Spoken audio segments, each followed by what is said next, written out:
আসসালামু আলাইকুম। আবারও ভিডিও নিয়ে আসলাম আপনাদের মাঝে। মালদ্বীপের অবস্থানের দেখুন আপনারা, এখনও কিন্তু মালদ্বীপের ইমিগ্রেশন পুলিশ কিন্তু লোক ধরা বন্ধ করে নাই। গতকালকে আমার কাছে একটা লোক ফোন করে বলল, ভাই আমার ভাইকে পুলিশে নিয়ে গেছে, কী করা যায়? তো পরে আমি বললাম, ভাই আপনার ভাইকে পুলিশে নিয়ে গেছে, সমস্যা নাই, আপনি হাই কমিশনার আছে, হাই কমিশনারের সাথে আলাপ করেন। আর আমাদের বাংলাদেশ হাই কমিশনার কিন্তু এখনও দেখে নাই, এখনও বাংলাদেশ হাই কমিশনে কিন্তু এখনও মনে হয় ঘুম থেকে উঠে নাই।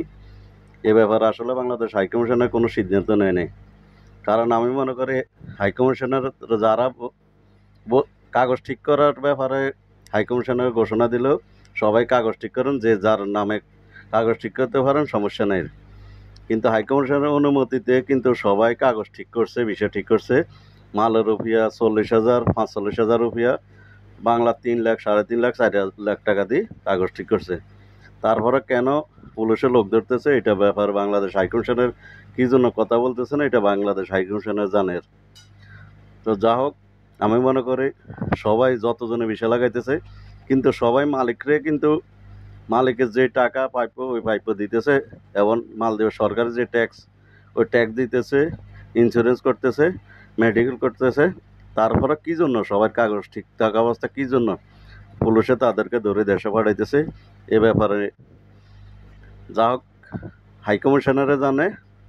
এ ব্যাপারে যে কোনো একটা সিদ্ধান্ত হাইকমিশনার স্যার, আপনারা যে কোনো ব্যাপারে এই ব্যাপারে যে কোনো একটা সিদ্ধান্ত দেন, যেন লোক ধরা বন্ধ করে। কী হয়েছে বুঝছেন? কিন্তু এক একটা লোকের কিছু কিছু কোম্পানিতে 4 মাস 5 মাসের বেতন কিন্তু আটকায় রাখছে বাংলাদেশের লোকদের। কিন্তু আমি মনে করি বাংলাদেশ হাইকমিশনের যদি মিলে 2 মাসের বেতন আটকায় রাখে সরকার, আমি মনে করি আমাদের মতে বাংলাদেশ হাইকমিশনাররা কিন্তু চাকরি খুঁজবো, এটা আমি 100% শিওর। যা হোক, যাদের বেতন আটকে গেছে হেরা বুঝে তাদের, যাদের মাথা তাদের ব্যথা। যা হোক, হাইকমিশনের অনুমতিতে কিন্তু সবাই কাগজ ঠিক করছে। তারপরেও কী জন্য পুলিশে লোক ধরতেছে কাগজপত্র ঠিকঠাক অবস্থা?